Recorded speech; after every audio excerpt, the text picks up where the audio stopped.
specialists in information systems in the region, central bank,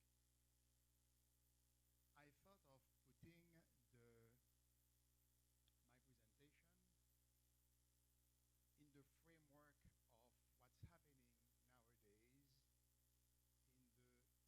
technology,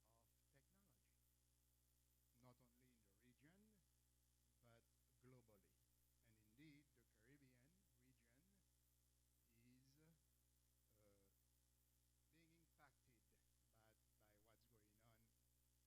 there in the world, in the realm of technology.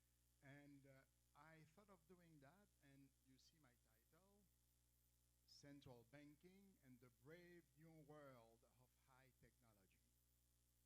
Artificial intelligence, 5G, cryptocurrency, robotics, etc., etc., and other challenges presented by this technological wave to central banks in the world.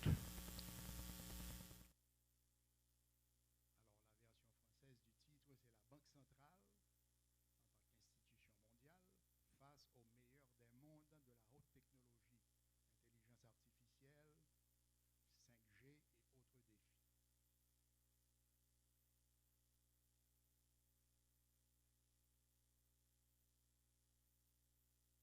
I will start with some historical reminder to say that central banks have been in existence for more than 3 centuries. And during that time span that central banks have been functioning in nations in the world, there have been a lot of technological advances. And I quote a few of them, which have caused significant changes in the way nations manage their economies and create jobs in order to allow their population to make a living. So a significant invention was the steam engine, and then railways, machine tools like the sewing machine and agricultural machinery,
semiconductor electronics and electronic computing, the internet, of course, which is a major thing now in everything, in commerce, in trade, in finance, banking, of course, we'll talk about that, and a bunch of other stuff.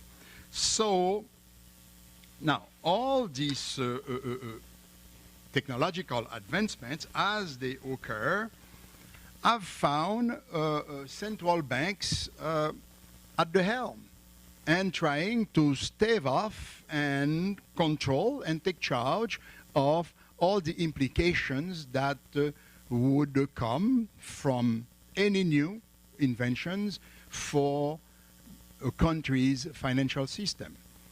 Because as you know, the financial system is at the heart of economic development, and there is no case thus far in universal history of a country achieving economic development, and I mean sustained economic development, that the capacity of maintaining economic growth for a substantial period of time, without having an efficient and effective financial system that allows the allocation, the redistribution of resources, investment, particularly from economic agents who are willing to save to economic agents who are willing to invest.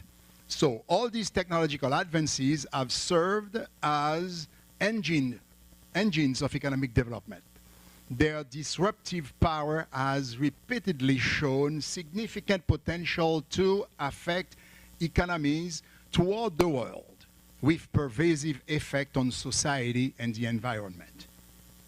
And the idea of bringing in societies and the environment is very important in the context of a political economy reflection on proper conduct of economic policy. Because traditionally, particularly since the advent of capitalism, there have been a focus on production, a focus on making the economy advance, progress. But that has occurred at the detriment of society. That means people. I'm sure you've heard of exploitation of workers and how workers have had to fight, to struggle, to gather in unions in order to achieve the minimal standard of living they needed to have a decent life. And also on the environment, because many of our productive processes have destroyed some vital aspect of the environment. So this is why now we're not talking only about economic growth, but we're talking about sustainable growth. And sustainability being a concept whereby we want to produce, we want to grow the economy, but in an environmentally responsible way, as a matter of what is called in economics intergenerational fairness, whereby the current generation has a concern for leaving the environment at least in as good a state as it found it from the prior generation, right? Instead of a destroyed environment. So here we're talking not only of economic development or economic growth, but sustainable economic development and growth. Now, in the midst of all the technological ferment, I pressed the wrong button.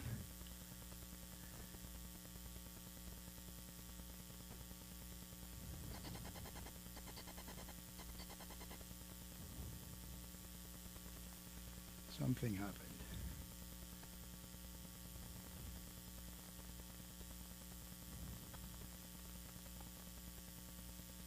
There we go, the second bullet point. In the midst of all this technology creativity that occurred toward the time where central banks have been in existence, the central banks, central bankers have done a pretty good job keeping up with price stability, because you know that price stability is the mission, the mandate of central banks, although there have been impacted at times by forces of technology-driven change.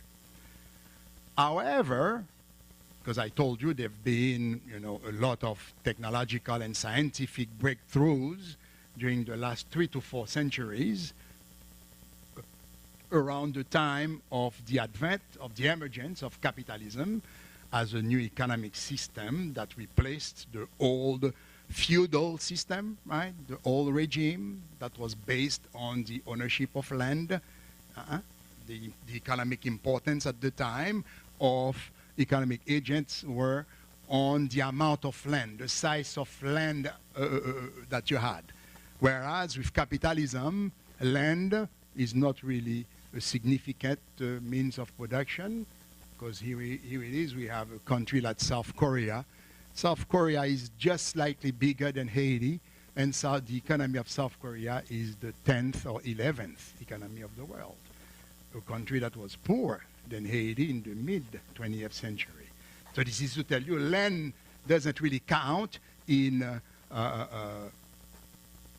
capitalism. What counts is capital, right? And all sorts of capital, financial capital, but particularly scientific capital, technological capital, human capital. That means all those skills and competencies embedded in human beings, and that makes them able to add value to the economy, to create growth, to create wealth in the economy.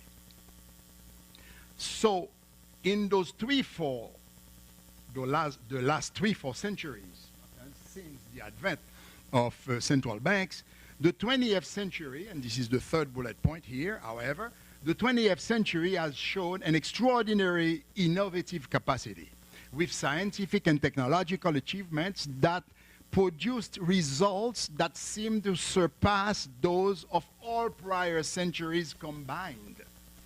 Such a drive, technological, technical, scientific drive, has continued in the 21st century, our century, unabated. So then we find ourselves, and we are at a time of a surge in technology. And I call that the surge of technological revolution, because there are stuff going on out there which are tantamount to a revolution in technology. And given that situation, and the governor, the deputy governor just alluded to that, right? The need for central bank to get a hold on that, cryptocurrency thing, virtual money.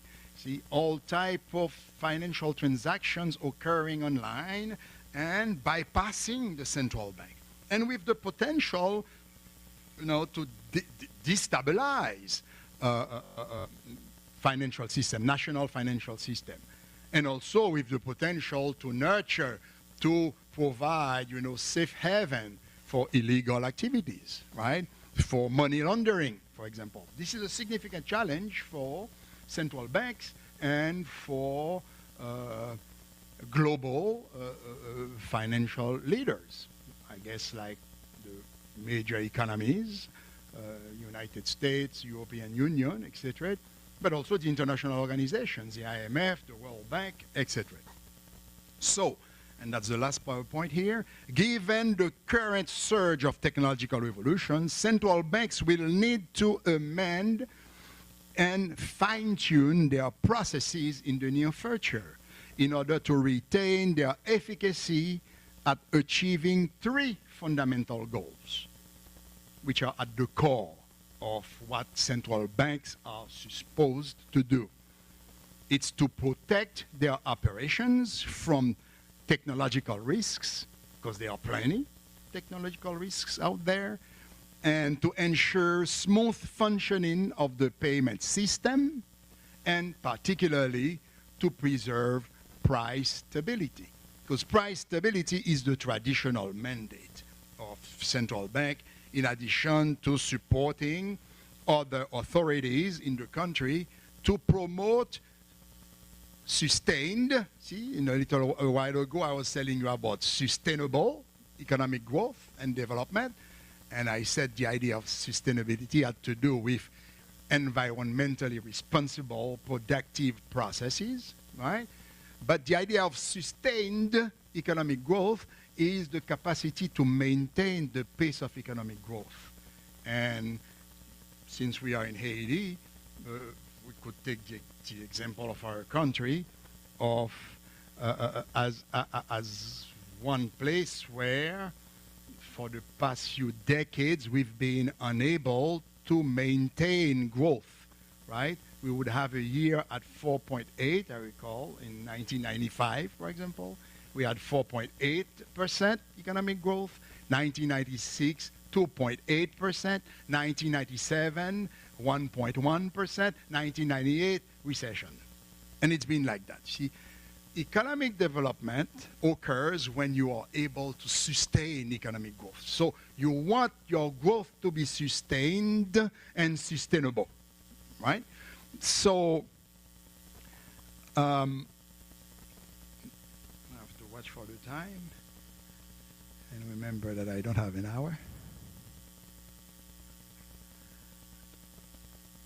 Okay, so now let's talk about sweeping technological breakthroughs and their implications for central banks. In recent times, a number of ongoing technological breakthroughs have erupted in the headlines worldwide. We have the 5th generation of wireless, the famous 5G, right? Now we're mostly on 3G and 4G, right? But now there is, and I say which has caused major strategic moves on the geopolitical scene. I mean, there is now a sort of bras de fer, you know, arm wrestling between the United States and China. The Trump administration is trying to practically exclude China from the 5G business networks, whereas China is right at the forefront of the development of 5G. So what will be the implications of that? The implications not only economically, but who knows, I mean, strategically, right? And even maybe on the front of the military. We don't know what might happen because it's things sometimes happen to heat up. So here is a technological progress that has such potential to intervene in every sector, every endeavor of human activity, right? And the big guys out there are fighting for it. So we have to watch, right? And then another technological breakthrough is the deployment of artificial intelligence, AI, which has provoked also other types of turmoil, intense debate about its ethical implications and its potential to disrupt not only the global economy, but also society as we know it. Because now artificial intelligence refers to processes where a machine can follow, you know, mechanisms that would, in a way, mimic the human brain, right? As if the machine could think and use very sophisticated algorithm to look like it's thinking and making decisions. So there are a bunch of ethical issues that come from that. And then with such super, you know, intelligent machines, it's been already a couple of decades ago, IBM programmed the computer to play chess with the unbeatable world champion. That computer beat and rebeat and re-rebeat that champion like in seconds, humiliating the man who thought that he was unbeatable. A machine did that on the basis of algorithm. And we have the technology of face recognition that becomes more and more sophisticated. Translation algorithm, right? I remember when you used Google Translate for like 5-6 years ago, it was very gross, the translation that it would give you. The French to English or English to French. Now the translations are pretty good. There are still little things. We need to still have the human, clean up a little bit. But the translations are surprisingly good and alarmingly good, because what about human beings? Huh?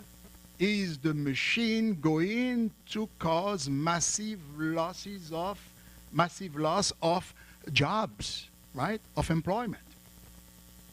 But now I don't want to sound as if I'm alarming you, right? Well, you see, economic growth historically, at least since the time of capitalism, has been occurring through a process called creative destruction, right? Destroying, existing occupations. Like when I was younger, right, or young, there used to be typist, dactylograph. Huh? Those who are about my age, remember? The young people who don't know dactylograph eventually, right? People would just type, and you go in an office, there would be 10 of them, and there is a vacuum, right? Now, nobody hires no one as a dactylograph anymore. At least you have to be an administrative assistant, because you are expected to do a bunch of stuff with the computer and in the office, right? So there are jobs, there are always jobs. At every generation of technological progress, there are jobs that are lost, but the creative part in creative destruction is that there are new jobs being created. And in the end, right, when you do the balance of it, well, everybody, who wants a job in an economy that works, ultimately does find a job. So it's a good thing. So we shouldn't be afraid of technological progress, although I'm still unsettled by that business of a machine that's thinking like a human. But we'll see how it goes. Now, I won't say much more on this on 5G and artificial intelligence in the interest of time to get to the gist of what I want to say. And of course, there is cryptocurrency, robotics, and a bunch of stuff, right? Now, this new wave of technological advances is at the core of unprecedented determinants of technology deepening. Technology deepening means, that there is progress that occurs from the applications of information and communication technologies, ICTs, to more intricate applications. So you see, they use simple applications and apply them to more complex applications, in the operation of a business or an organization. So when an organization, an entity, whether a business, a non-profit, a corporation, right, goes into so-called technology deepening, it means that they probably go the way, of artificial intelligence, because that type of deepening, where you can use simple applications to perform complex tasks and processes, has nowadays to do with artificial intelligence. So then the question, the issue here for us, and I put it in bold, what are the implications of the current wave of technology deepening for central banking, for us, central bankers, in terms of the aforementioned three fundamental goals, which I already mentioned, but let me repeat them for us to remember. The protection of central banks' operation from technology risks, the safeguarding of the smooth functioning of the payment system, and the preservation of price stability. What are the implications of the current technology, expansion for these three fundamental functions of a central bank? Now, let's look at the first one, the protection of central bank operations from technology risks. central banks have always had to protect themselves from risks, even some form of artisanal risks, right? Because there have always been guys around trying to make, hold up on banks and trying to get see where the money is, right? So if we are broke and we are daredevil, so we try to get the money there. So then, over time, central banks have built strong and secure physical infrastructures to protect their gold and currency reserves. Today, central banks need more than strong physical infrastructure. Today, technology attacks require a new sort of protection, which is different than the thick walls that central banks and banks in general have been building to protect themselves and the assets that they are guarding. What type of new threats? And that takes something different than thick walls. Well, examples abound of incursions into payment system, resulting in the fraudulent transfer of significant funds. Maybe you've heard that. Last year, I think, there was a transfer that got made, an order placed at the Federal Reserve Bank of New York, the most important of all federal banks of the 12 districts, of the 12 Federal Reserves in the United States. Some hackers were able to get a few tens million dollars transferred from an account, I think it was from the account of the Singapore Central Bank, because a bunch of central banks have accounts at the Federal Reserve Bank of New York. And by the time it was, discovered it was hacking, millions were gone. That's very serious, right? The hacking of electronic links involving financial institutions, including central banks,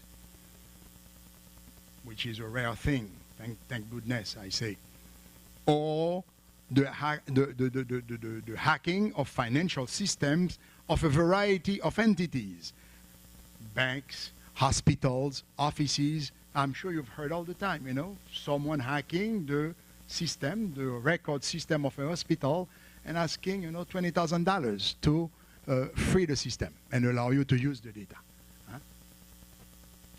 Central banks have to do with that, of course, plus security authorities, because a central bank cannot do it by itself. Now it's it's the entire apparatus of the state, right?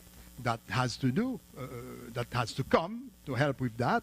But these are very significant, very serious things that we cannot ignore in our region, because they will come to us. I've not heard of such things happening in the Caribbean, but I wouldn't be surprised if that had happened, right? And so, hello? What happened? Okay. Now, also the outbreak of computer virus causing the simultaneous disabling of computing networks across countries.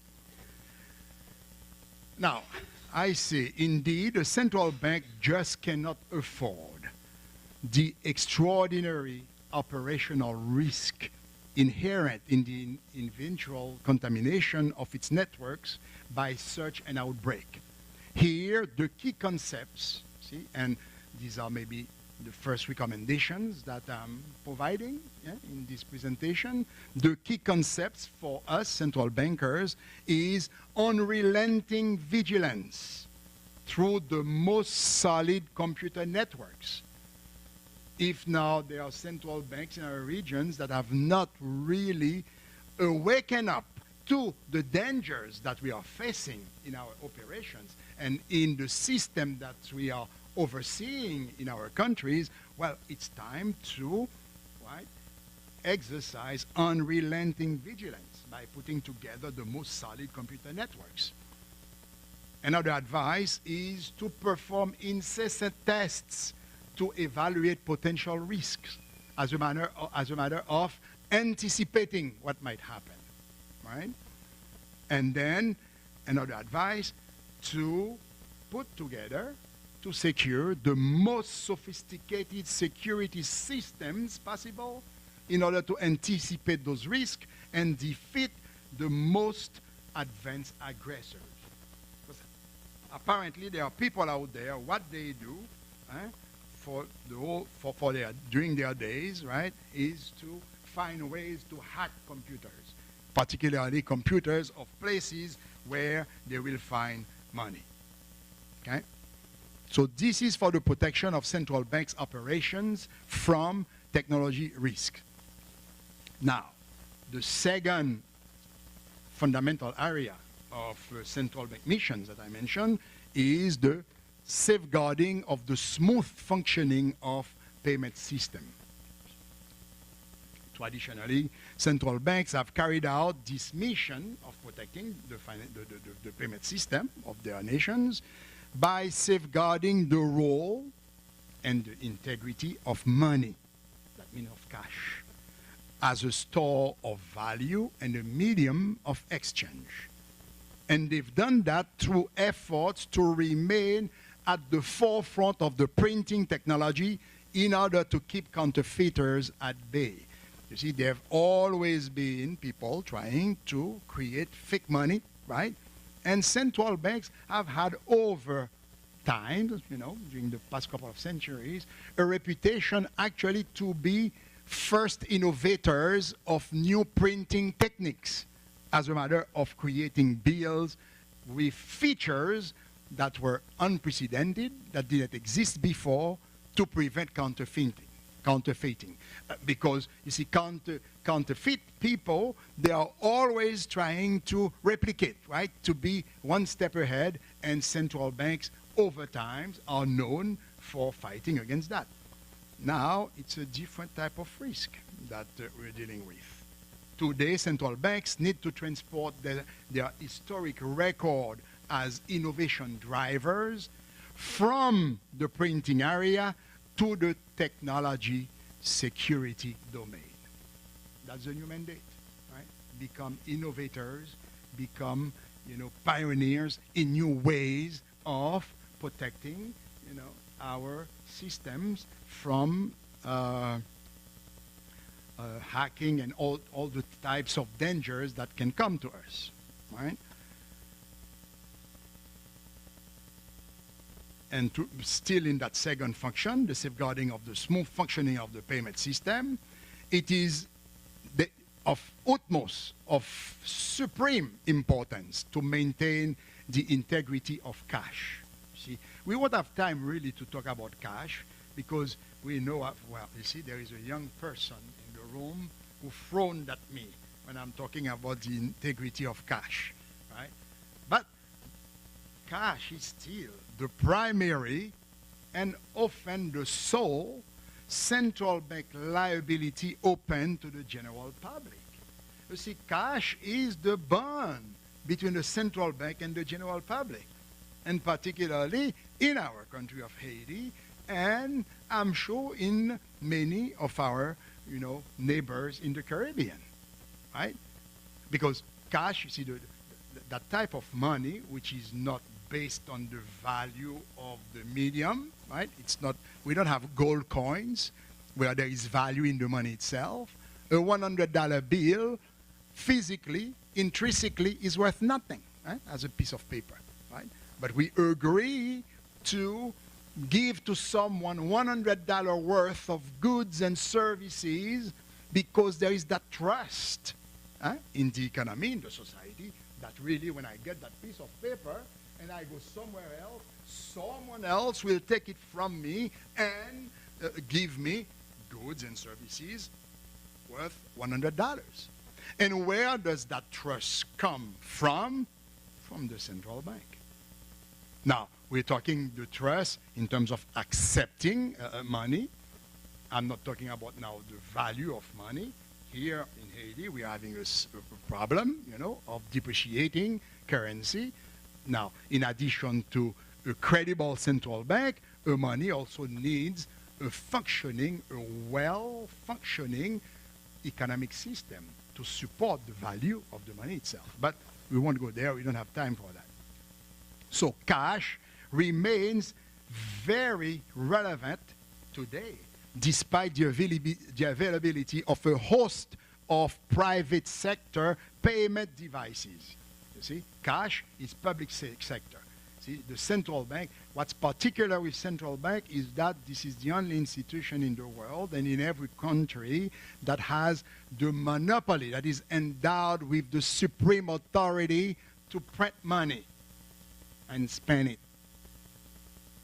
This is why a central bank is always a lavish institution in every country, even the poorest country, right? Because we do the money and we spend the money, right? We have the monopoly for that. But now you have a host of private sector payment devices, you know, online payments, credit cards, mobile payment services, direct debits, mobile wallets, etc., right?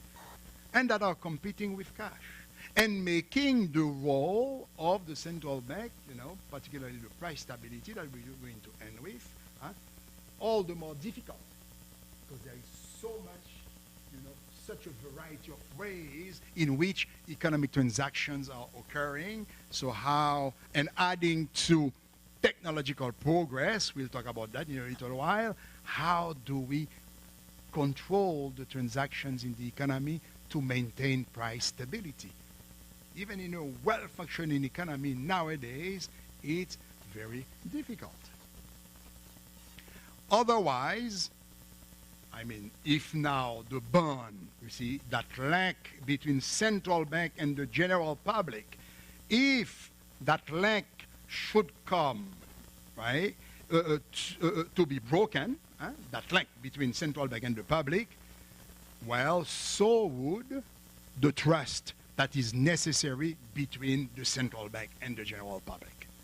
That trust is fundamental despite expectations that cash would someday disappear. A forecast, right? And here I'm talking to the young person who front at me. Cash will not disappear despite the appearances and beliefs, because there is evidence, that people still use cash. And this is why I say I underline that. The forecast that cash someday will disappear is unsupported by empirical evidence, since people all over the world continue to use cash significantly despite the availability of competing virtual means of payments, and also that forecast of cash disappearing is not supported by economic theory. See? So now I'm talking about restrictions on monetary policy that derives from the zero lower bound. Well, I won't get into technicalities, but just to tell you, zero lower bound is that aspect of monetary policy whereby the central bank, being the supervisor of the financial system, but also being the guarantor or the overseer of price stability, doesn't want interest rate. The central bank has the ability, the power to influence interest rates in the economy. They don't want interest rate, at least the core interest rate, the reference interest rate, to go down to zero. And they don't want also, it's not our case in Haiti, but in the big economies, they don't want inflation to go lower a level of about 2%. Because when you have inflation going down 1.75%, 1.5%, and going down, there is that risk. You see, since the Great Recession, there have been often concerns expressed in the United States about deflation, about inflation, going in negative territory, below zero, because when that happens, the central bank's power to influence the economy is significantly reduced, right? So this is what we mean here by the zero lower bound.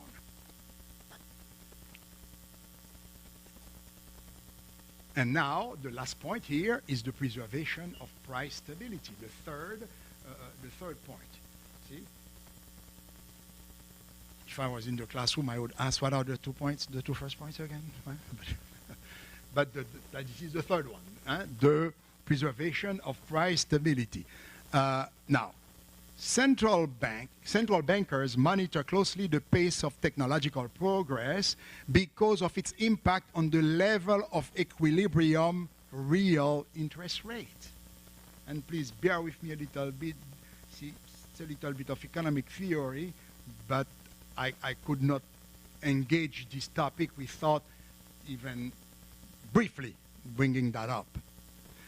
Because one fundamental impact of technological progress is to trigger an expansion of the technological frontier, right? Causing of overall productivity to increase in the economy due to enhanced knowledge and capacities.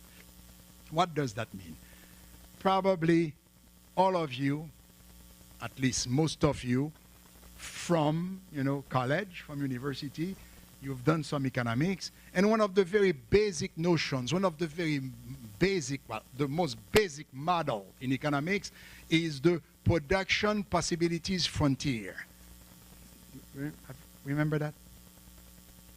When they show you that graph, that curve representing the productive capacity of the economy, and if something occurs, either investment, right, or some influx of funds in the economy, or some technological breakthrough, or the discovery of huge oil reserves in Plateau Central, for example, well, that caused the production possibility frontier to expand, right? That means there are more resources, more jobs, and if there is equity in the redistribution of income in the economy, improved standard of living, improved income in the society, and the emergence in a poor country like Haiti of a solid middle class, like China just did in the past 30 years, taking 800 million people out of poverty and getting them into a middle class.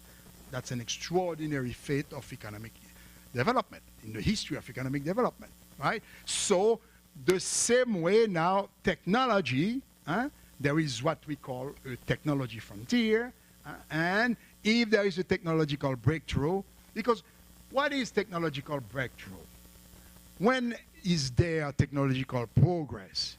It's when you can do the same, you can perform the same production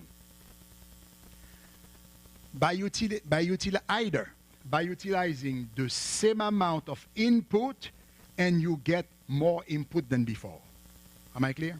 See, the same amount of input, let's say you have some entity, some business or organization, and let's say you have 10 workers, there is a new technology that occurs, right, that you implement in your business.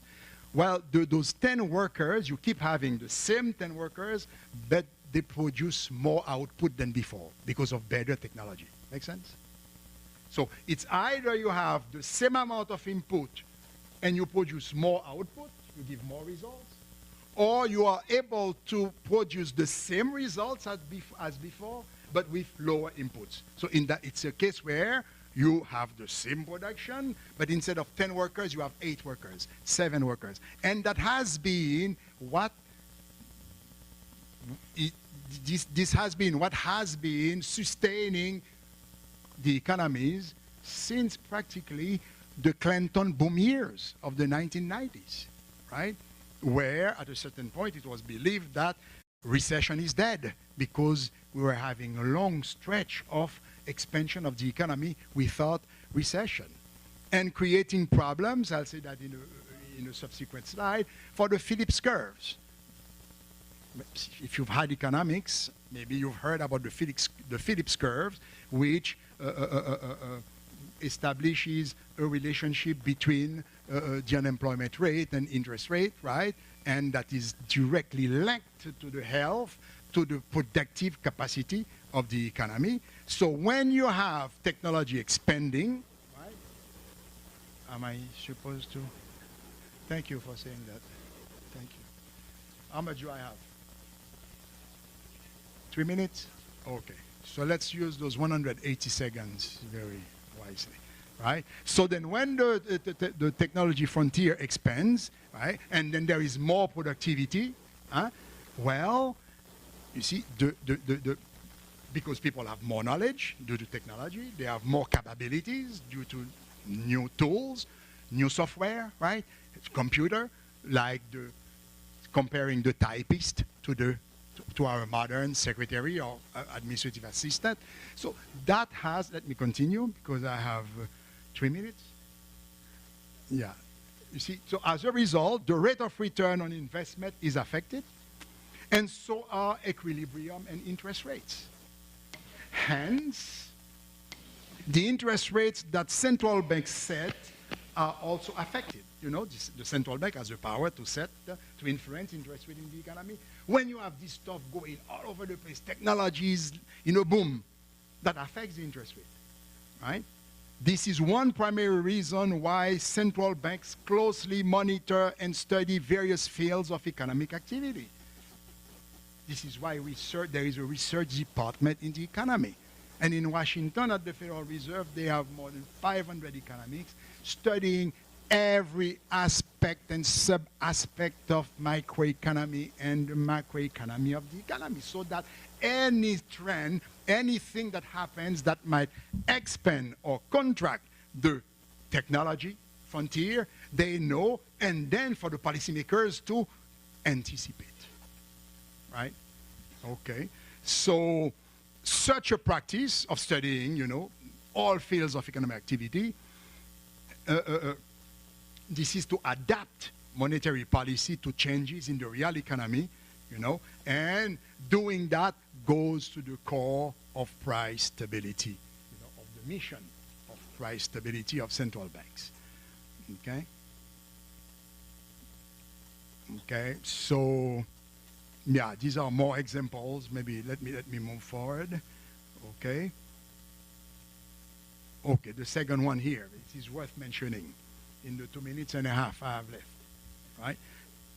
You see, another issue that we deal with, in our modern economics, due to unceasing expansion of that technological frontier, is, from technology-driven, in a technology-driven economy, is the short shelf life of many products, electronics particularly, often less than a year, with the advent of a new generation causing a significant drop in the price of the prior generation, right? There is a new generation of cell phones or what have you, and there are a bunch of people out there, they are technology whiz, they need the latest generation, and then the prior generation, which is still a very good machine, a very good iPhone, a very good whatever, right?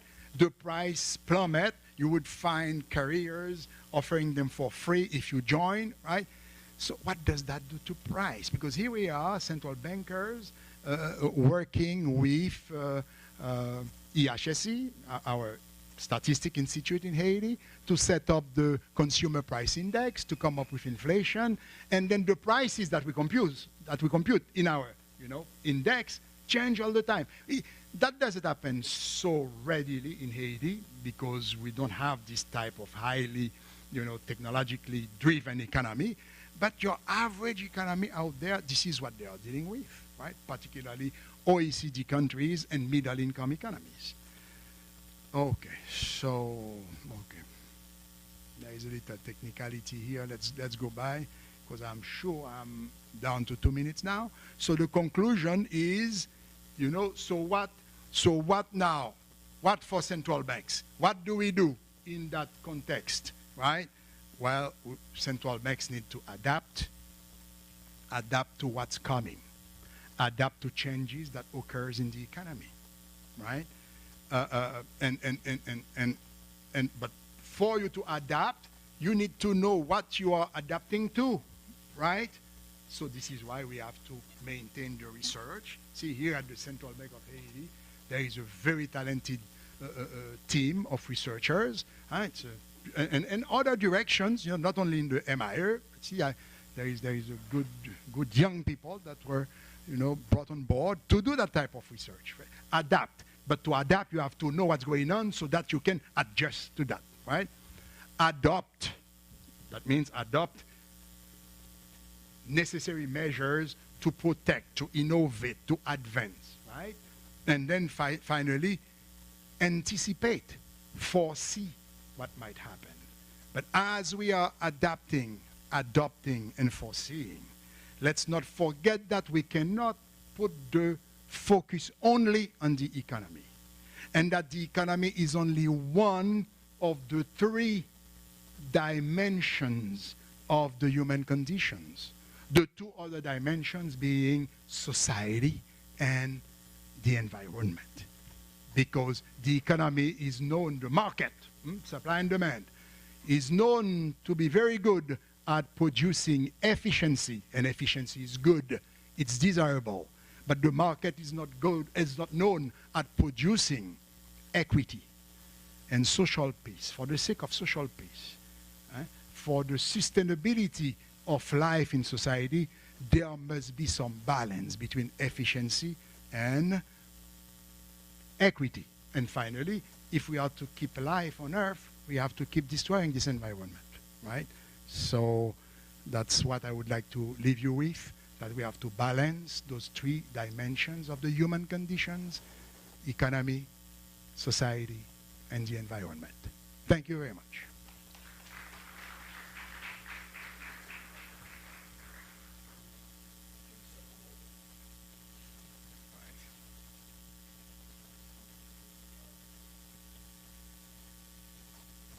Merci, Dr. Kobo.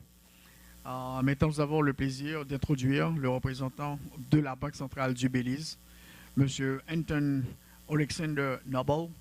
Il va intervenir autour du thème Evolving Identity and Access Management Technologies in the Central Bank of Belize. Sous vos applaudissements.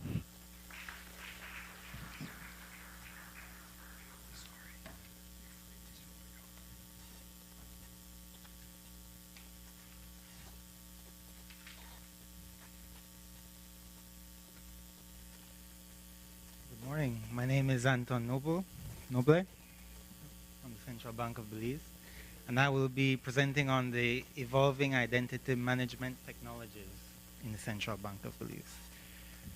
From the previous presentation, one of the main points was the protection of the central bank's operations, and I think my presentation will show you how we are trying to achieve this in Belize. First, a little background. The Central Bank of Belize began the implementation of a new security management system in 2018. This is to replace the existing security system that is original to the bank's building. So this encompasses IP cameras, video analytics, access control, and visitor management. My presentation will be focused more on the access control aspect. PIV card technologies was introduced to the bank for use in the access control system and was adopted for implementation of multi-factor authentication when accessing the bank's network. This provides staff or people accessing the bank a single high assurance identity credential for accessing anything from doors to desktops securely. So what is PIV? What is PIV cards? PIV is personal identity verification. The US government mandated a secure means of identifying personnel, government workers, and contractors. And in June of 2018, the National Institute of Standards and Technology revised the guidelines for implementation of PIV cards for the use in access control systems.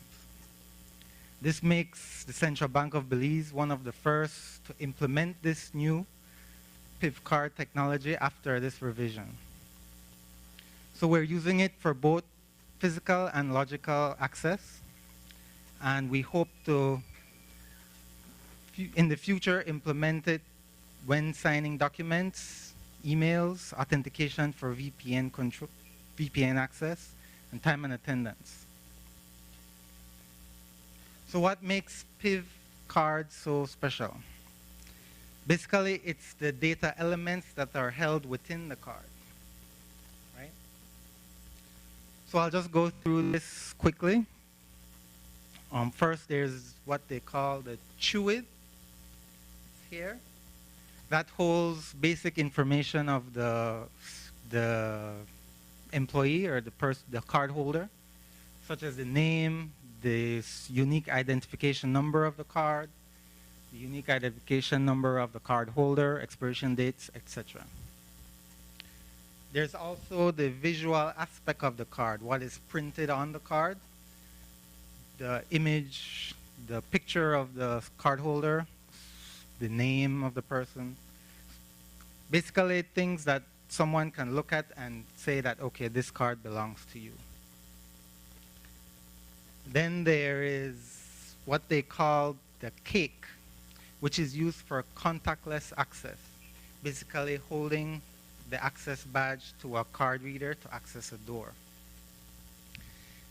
This uses PKI cake certificates that has a public and private key. We also use PIV authentication. This is used for contact authentication, more for the network access. So this requires you to insert the card into a reader. And this also requires the user to enter a PIN number.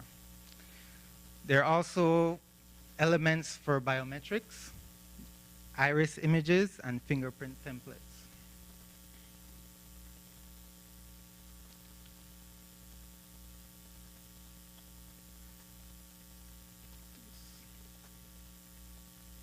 Okay.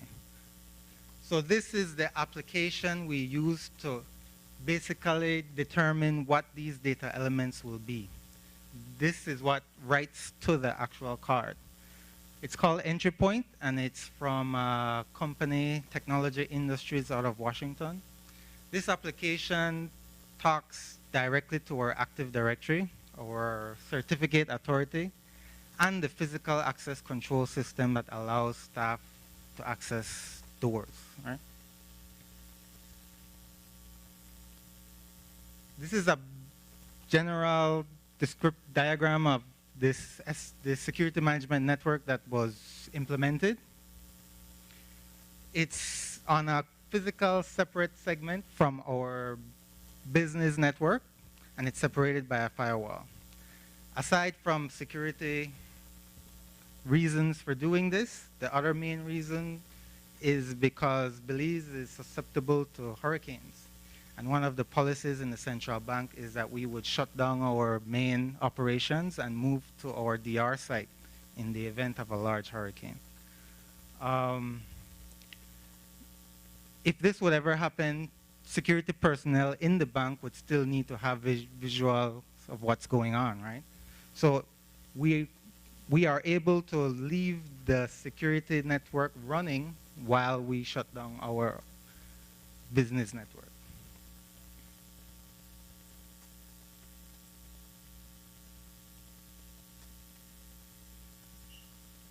Okay. This diagram is to show you how the application I mentioned, Entry Point, interacts with the different aspects of our network.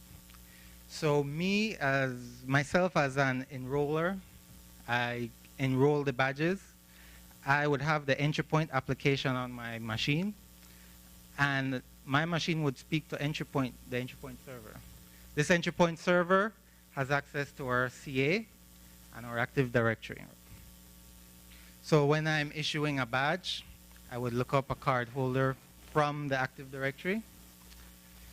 With that information, generate a certificate from the CA, using the CA. And this information is forwarded to the physical access control system, which basically gives the permission to that card holder. What doors that person have access to, what the schedule for that access, etc. As a part of this implementation, we had to restructure the way our certificate authorities were structured. We had two separate certificate authorities providing different functionality within the bank. Based on best practices, we decided to separate the certificate authority of our payment system and then create a new root CA, which would have sub-CAs that would issue certificates for the different functions of the bank. This includes VPN access, the certificates that will go on the PIV cards, and device certificates for domain machines. Now, according to the guidelines, there are 3 levels of security that determine the number of factors for authentication. The first is controlled, and we use this at the central bank for offices and storage rooms. It basically uses 1 factor of authentication, which is something you have, which is the card. So you present the card to the door reader, and you gain access to the door. The next level is limited, which uses 2 factors of authentication. For physical access, it is something you have and something you know. I mean, something you are, sorry. So you'd present the card to the reader, and then present your fingerprint, which is biometrics. Now for network access, it's slightly different. Still 2 factors of authentication, but instead it's something you have and something you know. So you would insert the card into a reader and then enter a PIN number. Then you would be authenticated for network access. The last and most secure level is exclusion. This currently is not being used by the Central Bank of Belize, but it's 3 factors of authentication: something you have, something you know, something you are. Although we're not using it at the moment, the card reader shown on the side is the actual card readers and biometric readers we're using. And if you notice, it does have the number pad, so we can escalate our security levels if required.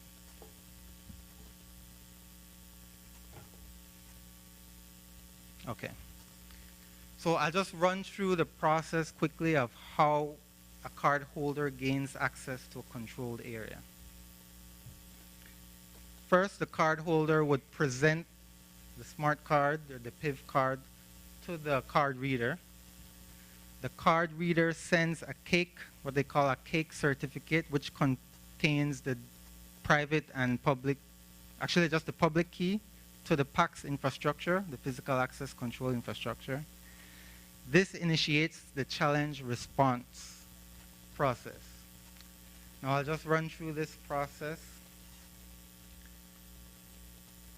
So the physical access control system reads the digital certificate and extracts the public key. The physical access control system then generates what is called a nonce, which is just a random number of bits, and sends it to the PIV card, right? This is the challenge. Now the PIV card encrypts the nonce, the random bits, and send the encrypted nonce back to the physical access control system.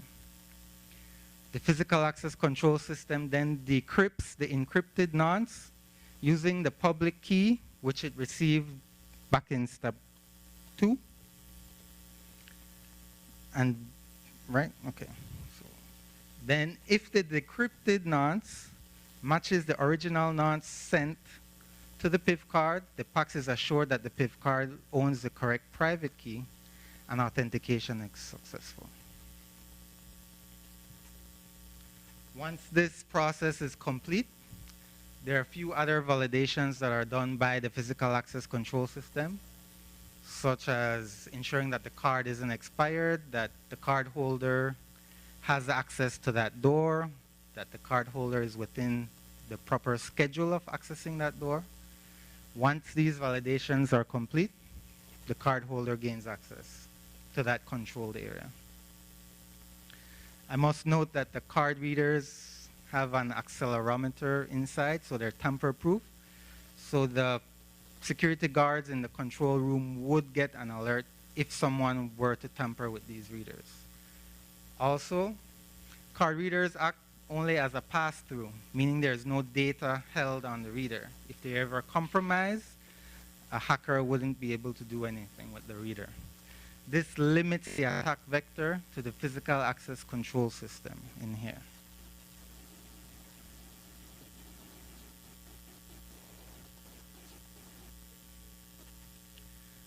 Now, physical access with biometric is very similar. You go through it's the same process, just that after the challenge response process, the cardholder has to provide a biometric sample, and then the other validations are completed. I note that in areas where we require biometrics, they're normally cameras where security guards are constantly monitoring. This is like the vault areas, control rooms, the IT data center. Now, authentication for the network access. I'll note ahead that at the central bank, we're currently using Cisco ISE, Cisco Identity Services Engine, as our authentication server. So that's what you see here. The ISE trusts our root certificate, and we have the client, the AnyConnect client on our domain machines. So when the access port on the switch is activated, meaning you turn on the PC or you plug the PC into the network port, the switch requests a client certificate from that machine. The machine then sends the certificate to the authentication server and initiates a similar challenge response process. Once this process is complete and everything is correct, the client is authenticated. The actual on the network is authenticated.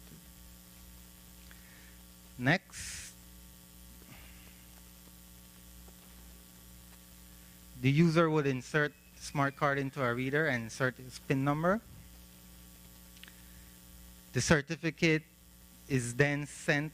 Now this is the user certificate on the card, is then sent to the authentication server with the PIN number. Again, a challenge response process is initiated. Once this is complete, the authentication server queries Active Directory to ensure that it's a valid user and the user should have access. And then the user is authenticated.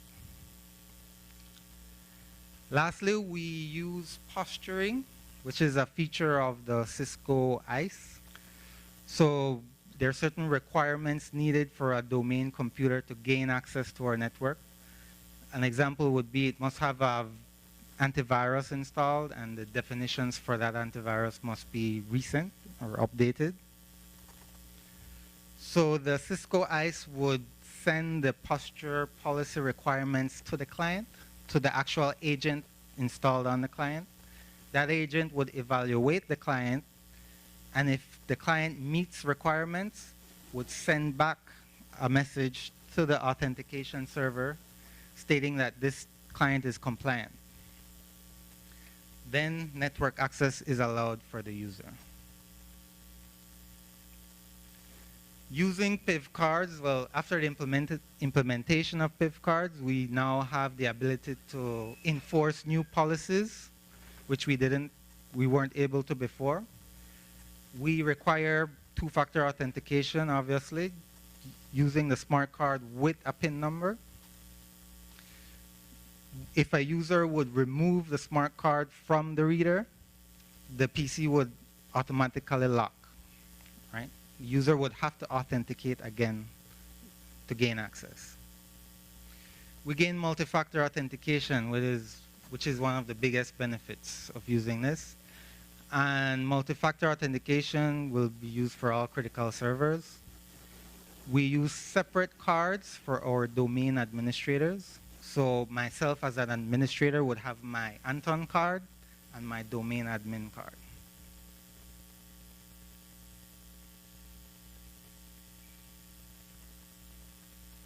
Now, we faced a lot of challenges with this implementation. Coordination among multiple vendors. Remember, this is a small part of a bigger system that has a lot of integration. So I think we counted about 10 different vendors that participated in this. The bank actually took on a consultant that helped us in managing these vendors. The implementation of new technology comes with, new technology has a lot of bugs, a lot of things that needs to be worked out. We're currently still working out a few issues. Staff expectation in regards to authentication time. Before, in our previous physical control system, you would present the card to a reader and it would almost instantly authenticate you, right? Now there's a lot more information being transferred between the card and the reader. This is taking an authentication time from almost instant to about 2 to 3 seconds. Cost, there's higher cost, obviously, to implementing newer technologies rather than something that's been out for a while. The complexity of the system. There are a lot of different parts, and getting everything working was one of the major challenges in implementation. Integration with operations and support personnel. Before, at the central bank, you would think of physical security as the security department, and they would handle whatever system they had in place. Now with this new system, there is a greater integration with the IT department and the security department. And the line between physical security and network security isn't as bold as it was before. And training of users. There are a lot of users that faced a steep learning curve with such a complex system. Now, benefits of the PIV card. It's a single form of identification for cardholders, right? For both physical and logical access. So it reduces the redundant security mechanisms. Having many tokens strapped to you all the time, RSA, SafeNet, all those can be replaced by one card. Quick revocation of compromised credentials. If a card gets lost, stolen, if a staff member is no longer employed by the bank, revoking that person's access to both the network and physical parts of the bank is one click, right? Multi-factor authentication, again, is the biggest benefit in using this technology. We are no longer as susceptible to brute force attacks, social engineering attacks. And it eliminates the need for complex passwords and frequent changes. There's high password requirements dictated by IT, which causes users to stick their password to the monitor of their computer. No longer do we require that because now you have 2 factors of authentication, which boost in itself is an improvement to security. And that's my presentation. Any questions? I hope it wasn't too technical. I have a question.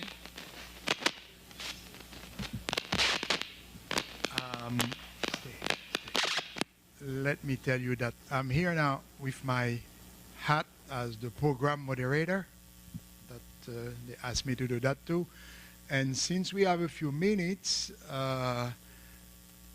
we could take a few questions indeed for him, since his presentation is fresh in your minds.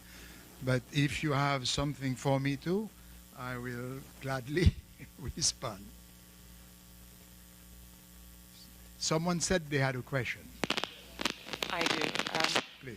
Thank you so much, Antoine. Really good presentation. I wanted to know about single point of failure for your system. Based on what you're describing, you have both physical security and network security tie into one. And my concern is that if that system is to be compromised, that what are your compensating controls to manage that risk? Well, for network security, it's, again, we're using as the authentication server the Cisco ICE and the Active Directory, which was there from before. So ICE is redundant in our network. AD is redundant in our network. So it doesn't introduce a new point of failure when it comes to the network side aspect. Physical security, there are also failover techniques in place. All servers are redundant.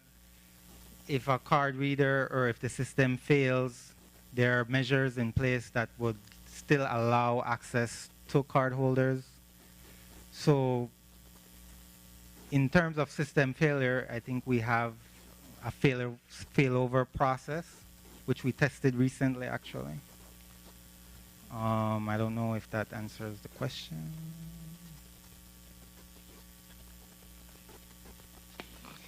I was talking less about system failures and more about compromise to the system.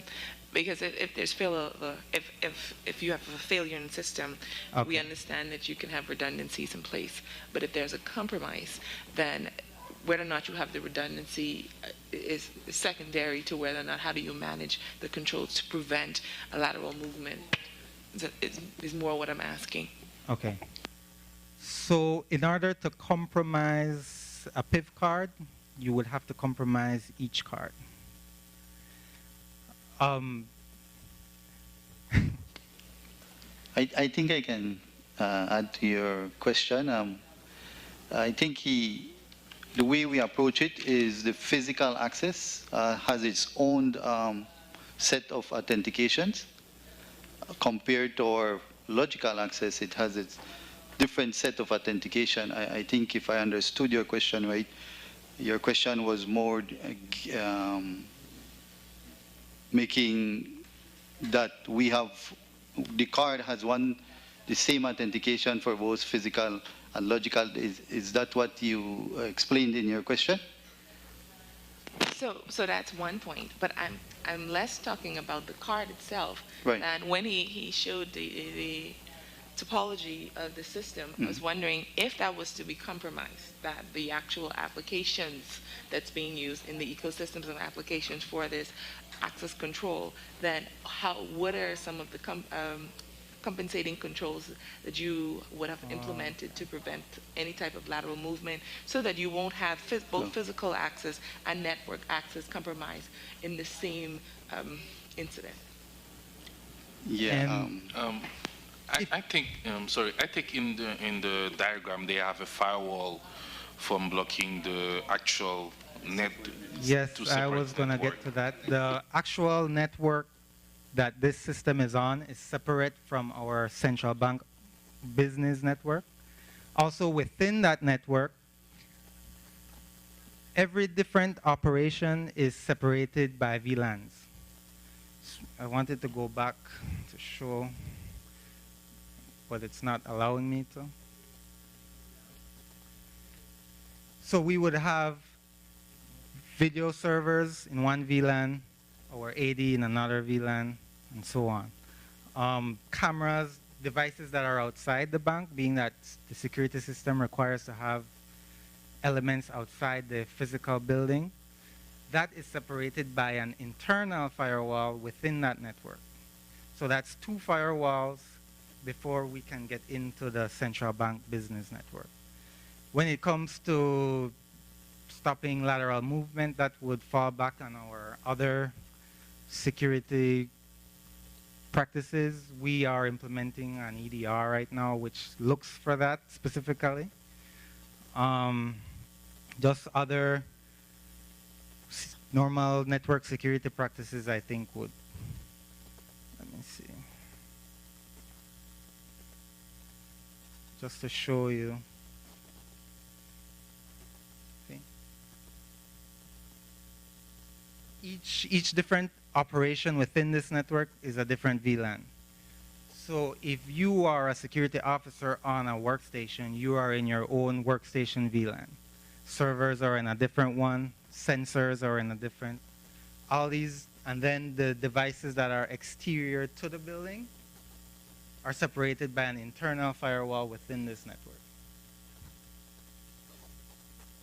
I think that helps.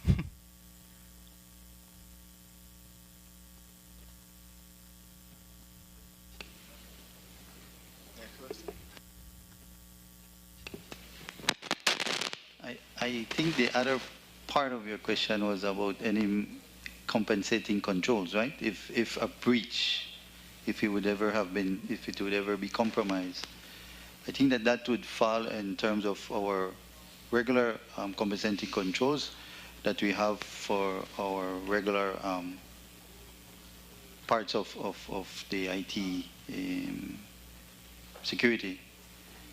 For example, these things are, if you're talking if a card would get compromised, meaning a hacker would be able to get hold of the PIN of your biometrics and everything, and be able to come to the bank and be able to use that card. The compensating controls, I think, would be the regular other controls that we have built in for other systems. I think we don't have a specific one for the cards. It would be the other compensating controls.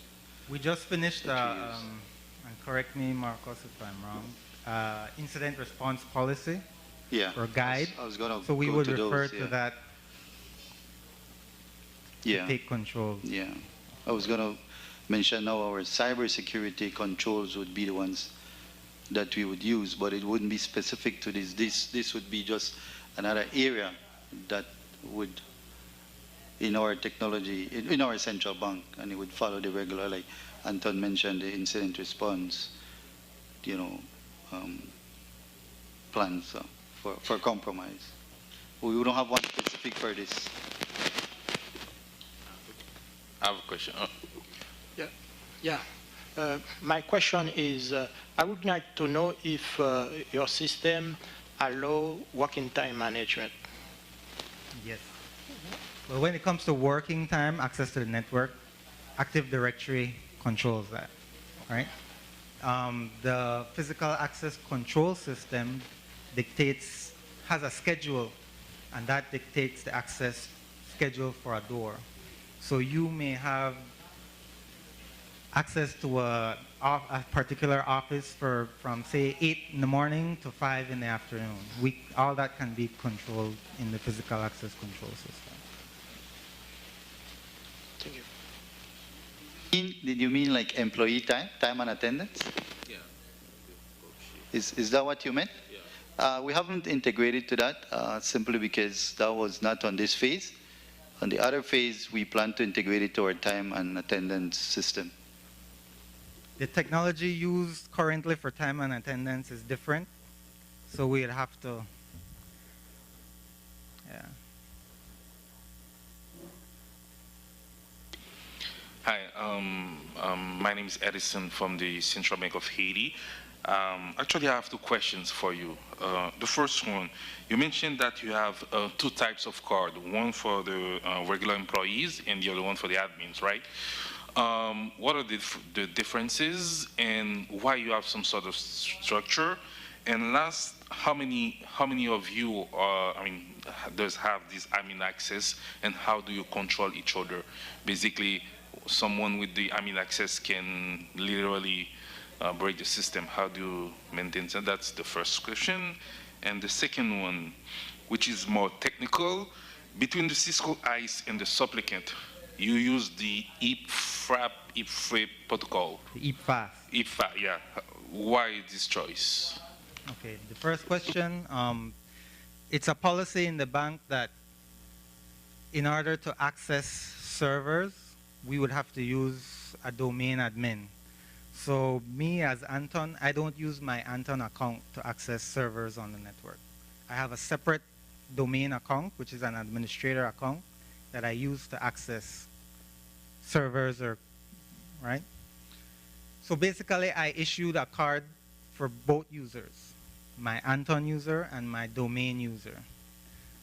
Domain accounts are limited to IT. There are two types of domain admins, one for the application users and one for the network users. So the application domain admin would just have access to servers and be able to install applications on those servers. While the network domain admin can make changes on the network, basically. It's a higher level, it's a slightly higher level. This is all controlled within Active Directory, these permissions. So that's the first question? Kind of, but how do you maintain traceability for two accounts for the same person? You said that you have your domain account, okay, and you have your network account, right? How do you maintain traceability, like in terms of who accesses the actual domain? I'm not sure I understand. Do you mention accountability, right? Yeah. Like what Charles said, it's two separate accounts.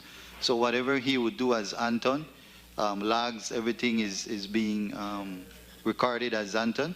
Okay. And whenever he uses the domain account, it's a separate username, like you mentioned, separate card, and then the logs and every user action that or activity that he's doing under the admin account is a total separate account. So accountability is totally separate.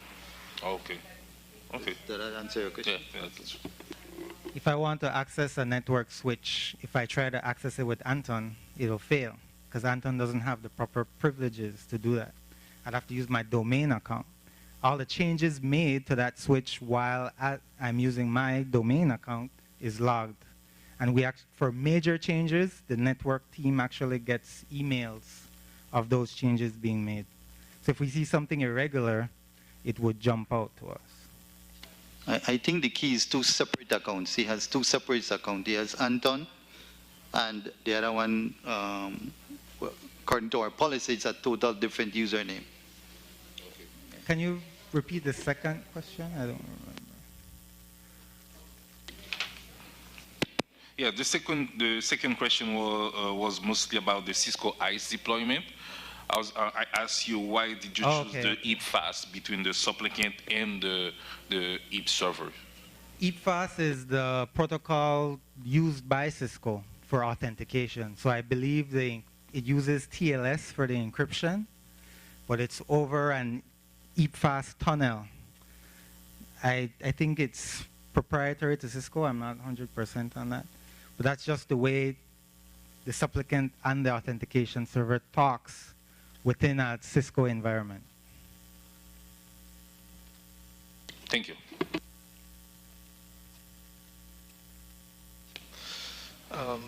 So what is the process for the access control to non-employee? Okay, so access to control to a non-employee, so I'm assuming a contractor. There's also a visitor management system that's being implemented, which would assist in that, exactly. So depending on which department that contractor would be working with, that department is responsible for letting security know that they're expecting a visitor. And this visitor will have access to these doors. This is ahead, I would say about a week ahead, this should be done. So security would make take the proper steps to provide that contractor a temporary access control card, which would limit that contractor to whatever doors during whatever time of the day. I think there are very few contractors that would have that. In terms of logical access, they don't have any access to our systems. They have to come through a VPN and they have to be vetted and authorized. And it's only on a request basis that they get access. So they don't have access to any of our systems inside the bank. They have to tunnel through a VPN, even though they're inside the bank. Do you create Active Directory accounts for those persons as well? Yes, we do. They have Active Directory accounts. What about instances where you have persons that don't need an Active Directory account but still need access to the bank? It's done in the ICE. The authentication is done in the ICE, and we do have both scenarios that you just described. You mean physical access to the bank? No, I think it's logical you're talking, right? Yeah. No, physical. Oh, physical. With physical, the application entry point that I showed allows for users local to that application. So we don't have to use Active Directory. Yeah, so in that case, we would create a local account to that application and generate a card. Sorry, Charles, I was explaining logical access. For physical, we don't have any Active Directory users for visitors. Do you have a backup plan in terms, I mean, if there's a power failure, if any, somehow, how do you access the facility? Well, we have backup processes for power, which is the UPS, and then generators that should kick in. Also the system, because like Anton mentioned, the information is stored in the actual, we're getting a little bit technical, but it's in the actual boards. The power to the whole building, and even we have redundant power and all that, even if that goes, the cards still work. The only thing that would not be able to work is make any changes or make any additions. So the system does not stop working because of power. Oh, so it has separate backup generators or backup system and everything? Even if that goes down, the system would still work. Okay. Because they're PoE. Okay. I have a question for Dr. Como. I would like to know your take on central bank exploring the possibilities of issuing digital currencies. You talked about the fact that cash is a connection for the central bank and the public. That I know the IMF has encouraged certain central banks to go towards the issuance of digital currency and the usage of digital currency. For instance, the Central Bank of Uruguay has launched a pilot program, and I know in our region, central banks such as the ECCB and the Bahamas and Barbados are also on the verge of doing a pilot program for digital currencies. So I would like to know your take on that. Well, I know that the IMF has had pushback for that idea. It's still very controversial because many central bankers have evoked the problem of the practicality of managing digital money. Because, you see, traditionally, as I was saying, the link between the central bank and the public is the cash, right? So the bank guarantees the cash, you go, you get your money, etc.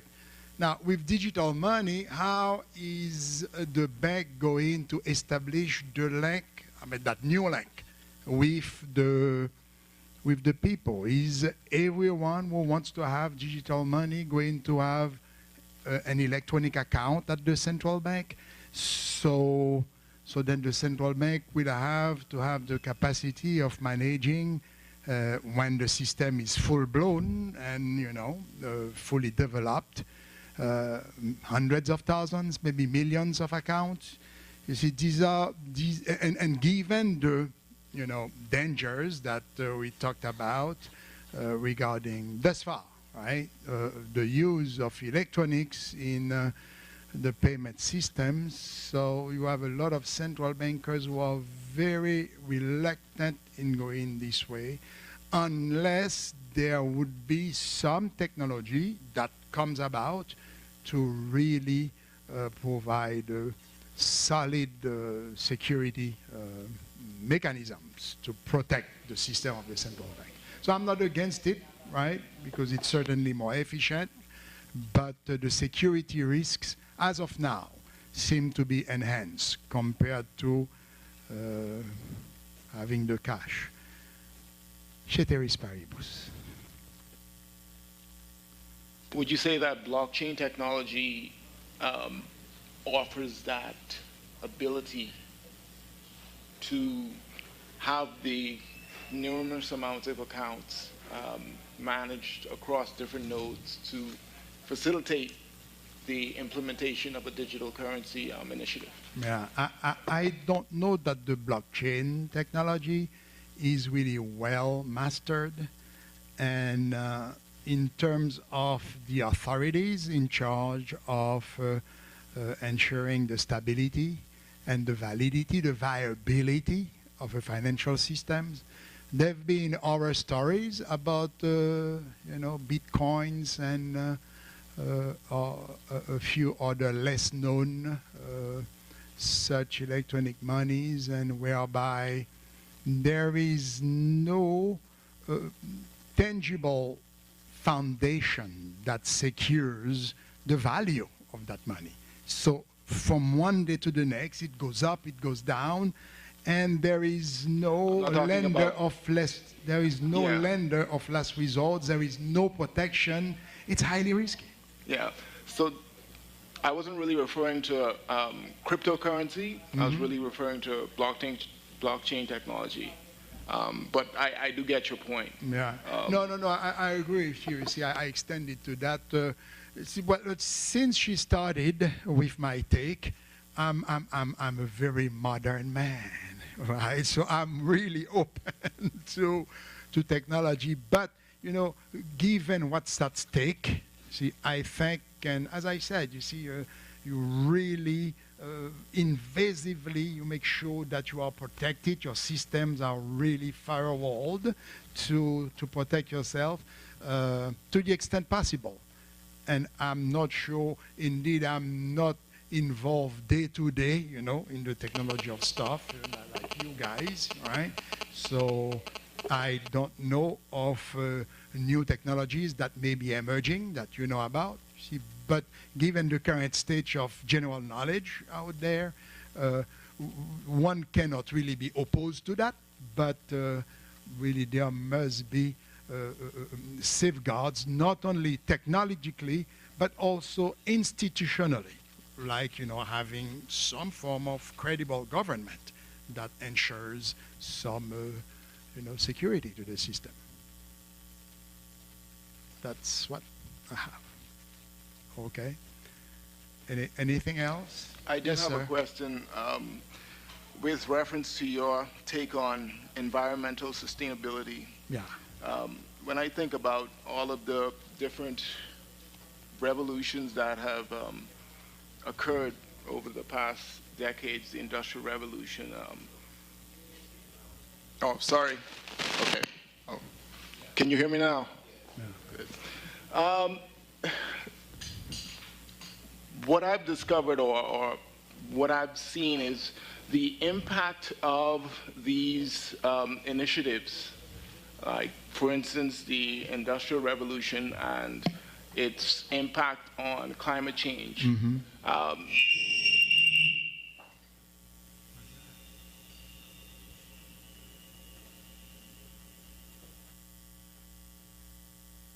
Yes, please. You didn't realize that the Industrial Revolution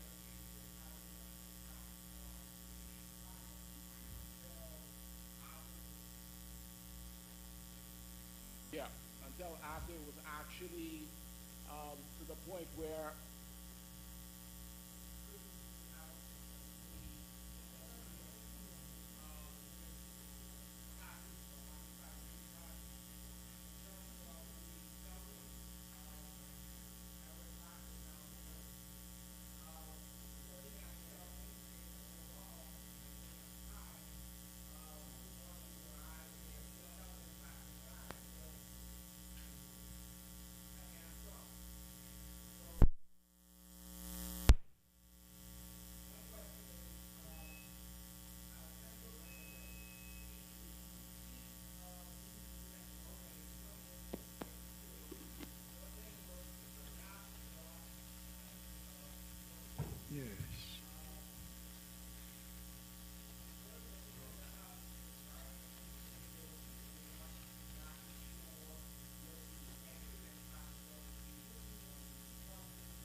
Wow, that's a great question. And I would say that, you know, we as a human species and throughout our different civilizations, we have found way to manage and balance.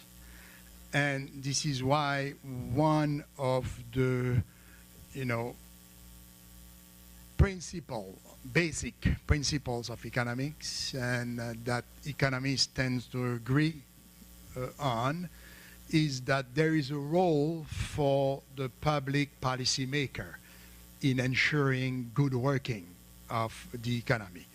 Now, where the debate among economists comes is to what extent should the policymaker intervene and what is good intervention.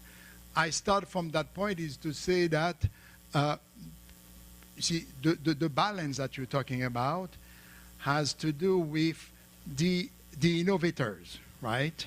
The creators of new technologies, of new ways of doing things. They come up with those technologies, and they are beautiful, you know, on the face of them. Yeah, like the cell phone, that little machine is extraordinary in what it does, the smartphones. But you see, there is that other aspect of humanity whereby, you see, the profit motive, it's a good thing. I mean, we are doing stuff because we are ensured that we will enjoy the fruit of our labor. But from the profit motive that gives incentives to do things in the economy, often folks, you know, derail into cupidity or greediness. And sometimes things that they have to do, they know very well they should do to protect, you know, the public from the side effects, the undesirable side effects of the inventions. They don't do it unless there is the regulator that's there breathing down their necks, right? But then do we need the regulator with heavy hands kind of preventing the economy from expressing its creativity? See, that's a balance, right? We need the regulator, but we don't need an overpowering regulator. And we need the civil society, the citizens to organize, you know, watchdog groups, consumer protection groups. It's a fight, you know, between creativity and, I'm sorry, cupidity. Thank you for the question.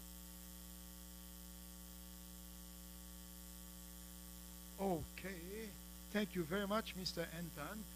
Let me tell you guys, Mr. Anton Noble was to present tomorrow, but there was a switch between him and our participant from the Bahamas who would present at this spot tomorrow.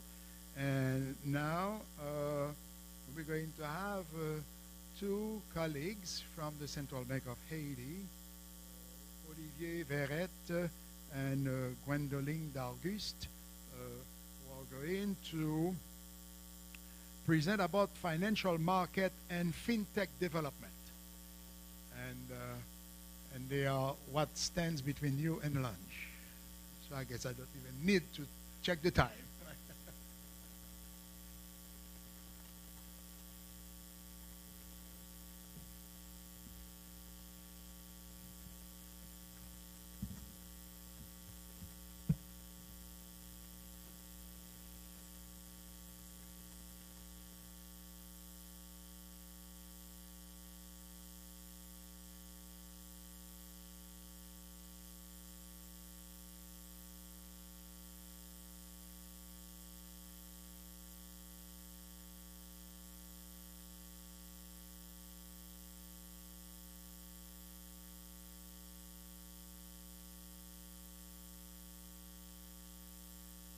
Financial market and fintech development.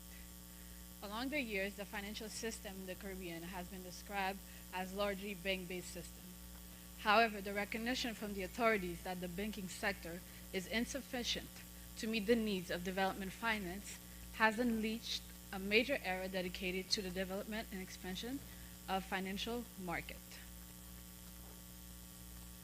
Financial markets have the potential to allocate and reallocate resources within an economy in order to provide sustainable growth. Its direct impact on the economic landscape of a country makes it one of the key components to the development of the Caribbean region. However, in order for it to reach its purpose, proper infrastructure, sound, and most importantly, diversified financial system must be in place. Like I said before, the Caribbean financial sector is primarily comprised of banks, which accounts for more than half of the total assets of the financial system. For instance, as per stated in Jamaica's financial stability reports as of 2017, commercial bank assets as a percentage of overall financial system assets increased to 34.8%. And their market share in terms of asset base has increased for more than 90%. In Barbados, commercial banks represent 53% of the country's total financial asset. In Trinidad and Tobago, 43%. Haiti does not differ. In any of those leading regional countries, commercial banks are said to hold around 90% of the system's asset. Inspired by IMF assessment of financial system and using the Financial Development Index that has been developed by Heng in 2016 and the results found by Lee and Wang regarding the current status of financial markets and institutions in the regions, we will show that through the development of fintech and efforts showcased in leading fintech markets in the area, such as in Jamaica, Barbados, Trinidad and Tobago, and the Bahamas, fintech could actually be a gateway for less developed countries, such as Haiti, to leapfrog entire stages of financial market development. The Financial Development Index assesses two major components of a country's financial system, its market and its institutions. These components are then breaking down into three main categories: debt, accessibility, and efficiency, and this in order to evaluate the strength and the weaknesses in the system. Given data restriction in the region, a matter that can be resolved with fintech, since one of its biggest assets is transparency, the research is limited to the markets that show greater sign of activity and development. And coincidentally, those are actually the leading countries in the region in terms of fintech development. The regional assessment using Heng's Development Index showcased that the core strength in the region is market depth. However, two of our main weaknesses are low market access, which can be explained to the fact that financing and instruments are concentrated between a small group of people, and low market efficiency, which could be tied to a cultural issue, given our heavy reliance on cash transaction and our shallow equity markets with only a few issuers. Businesses in the Caribbean are mostly family-owned with fright of any outside intervention. So equity markets are very small in the region. Applying this same index to Haiti, it is imminent that our financial market is at the nascent stage. Debt, accessibility, and efficiency are factors to be developed. Haiti is a small market with about 11 million inhabitants, and the deposit statistic as of September 2017 amounting to about $2.3 billion. However, those assets are concentrated within 7 commercial banks and 1 investment bank. We have around 132 microcredits and 52 credit unions that hold only 10% of those assets.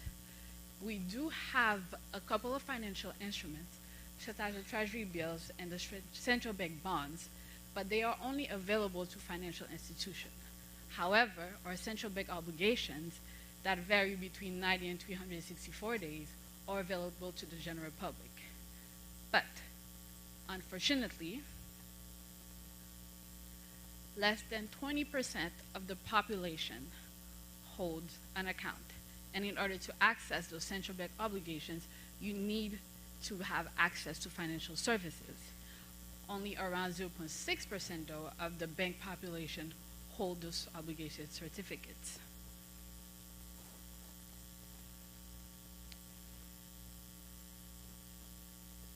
So what could be a solution to this problem? How could we encourage the development of market access, market depth, and market efficiency in Haiti? Fintech could actually be a solution.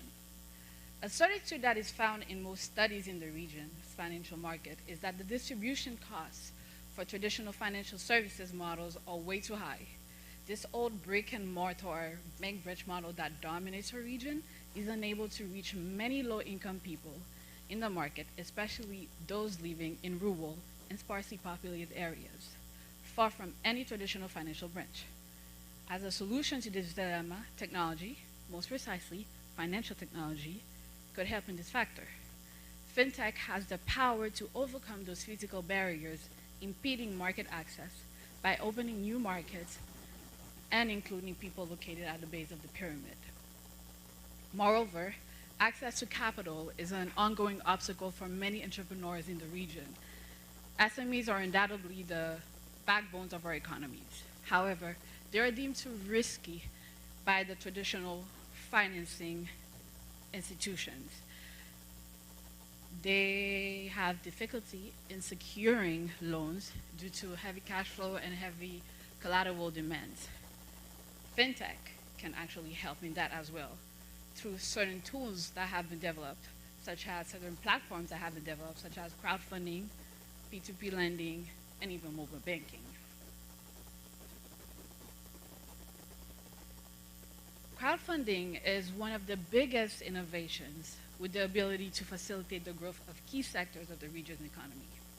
This methodology of raising capital via the collective efforts of a large pool of individuals to an electronic platform highly differs from the traditional sources by which one would raise money, would raise capital, such as through banks, angel investors, limiting those options to a few key players by broadening the spectrum in order for the SMEs to tap into a wider investor pool.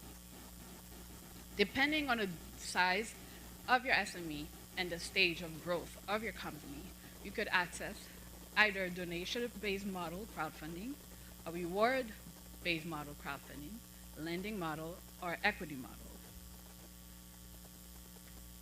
The Caribbean actually represents a huge potential environment for the development of FinTech in order to jumpstart and even surpass capital market stages. In fact, the use of internet and social media is competitive in the region. As of January of 2018, Internet World Statistics reports an internet penetration of around 48%, compared to 27% in Eastern Africa and 39% in Western Africa. In terms of mobile connectivity, the region surpasses many other regions as we have more than 74% penetration. Haiti alone has more than 60% mobile penetration.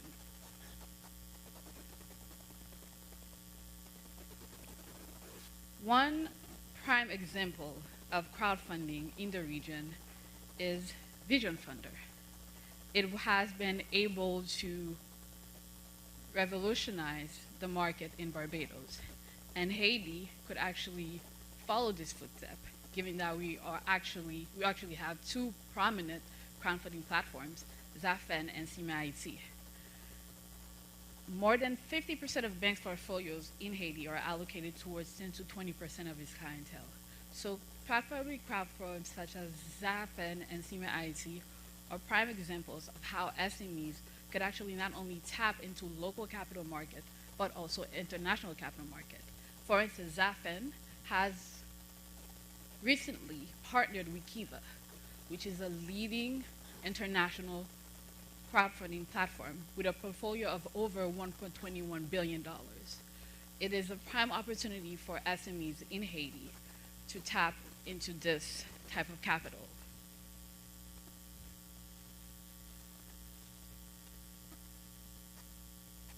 Another platform that could help in accessibility, efficiency, and depth is peer-to-peer lending. While it shares one more common aspect with crowdfunding, they differ in the type of repayment procedure. P2P lending is purely a lending platform. It is faster and more accessible way to inject cash into your business. So again, depending on the different stages of growth of your enterprise, you can either access crowdfunding platform or P2P lending platform. Barbados and Jamaica have both been leading and pioneering and encouraging this type of fintech innovation. A prime example of two of the businesses in Barbados and Jamaica that shows that e-financial market can be developed and tackle the three key components to a successful financial market: debt, accessibility, and efficiency, are Carolyn and BizTech. Carolyn has one exceptional feature. When the borrower repays the lender has the option of either reinvest its money, therefore keeping the capital moving, which provides market depth, or to withdraw the money. Carolyn and BizTech are both accessible to a large public. For instance, BizTech is open 24/7 and 365 days. So it's easy at any time of the day or of the month that you need cash, you are able to access this type of market. And efficiency, because both of those platforms have risk management programs that help lenders to diversify their portfolio in order to lower their risks.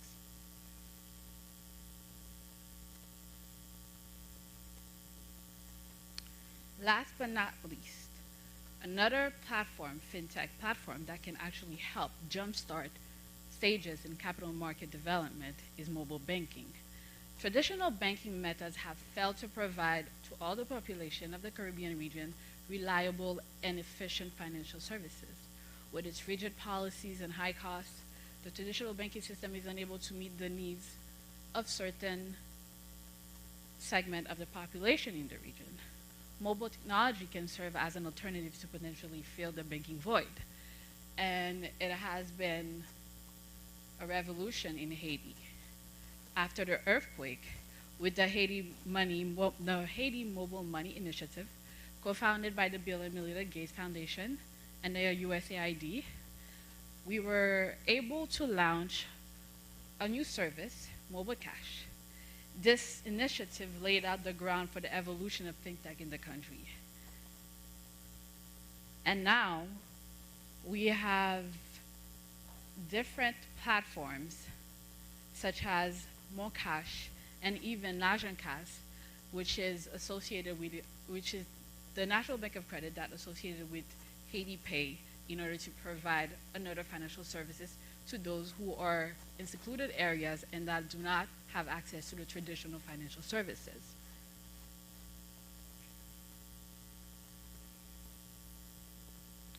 One of our leading mobile platforms is Mocash. This platform has been able to integrate more than 900,000 customers in our financial system and was able to provide more than 7.1 million transactions, totaling around 44 million US dollars. This is 44 million US dollars of capital that was not existing before on our system, and 900 more customers that did not have financial services.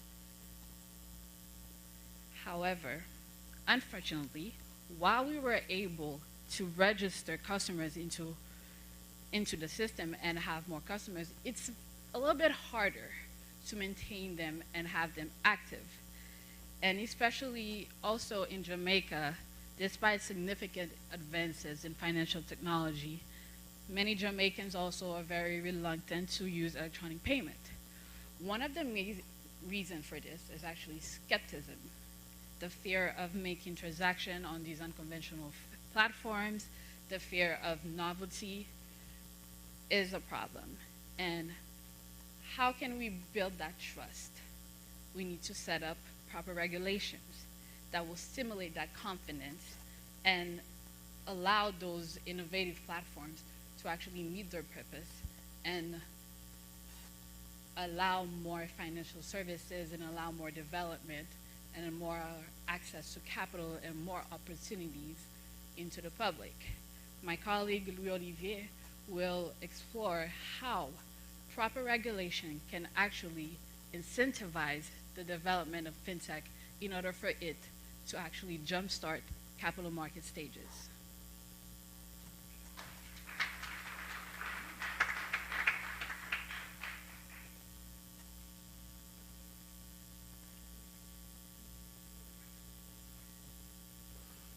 Thanks, consequent. So, as Ms. Dargis stated earlier, fintech development is really a great tool for financial inclusion, financial development, getting much more people out of poverty, and it can help the society as a whole.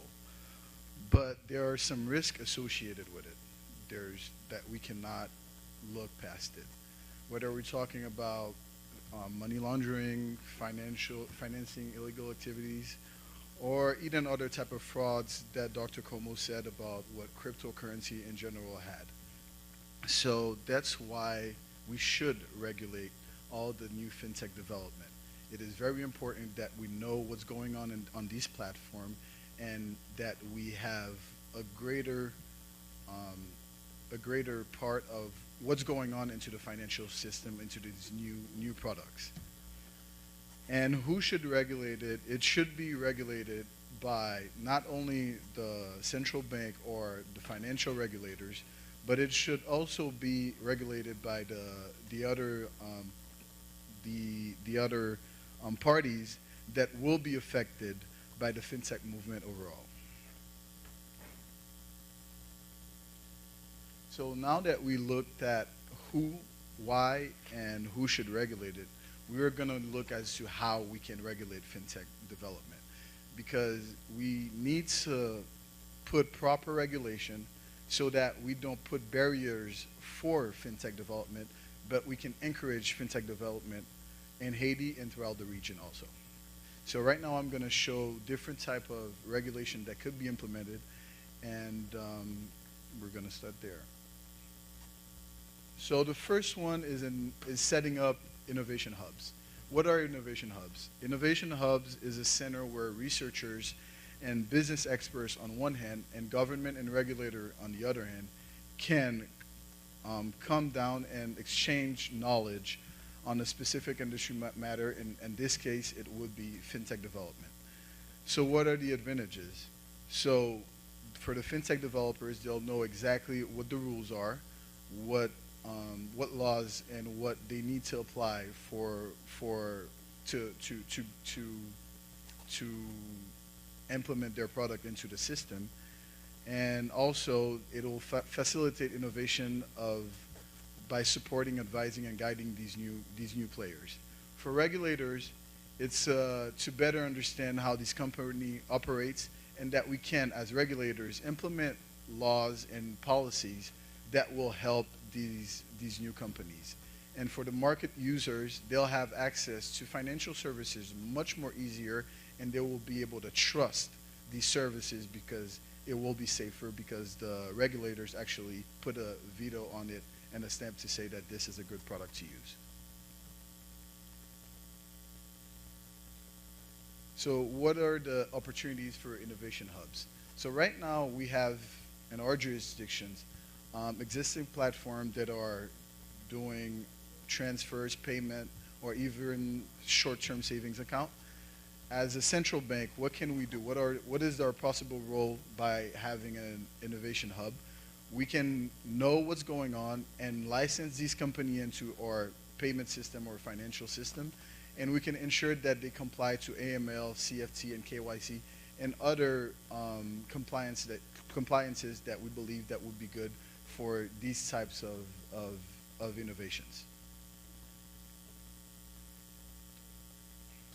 So the second one is setting up a regulatory sandbox. So what is a sandbox? A sandbox is a framework set up by a financial regulator to allow live testing of innovation by private firms in a controlled environment. So how does a regulatory sandbox works?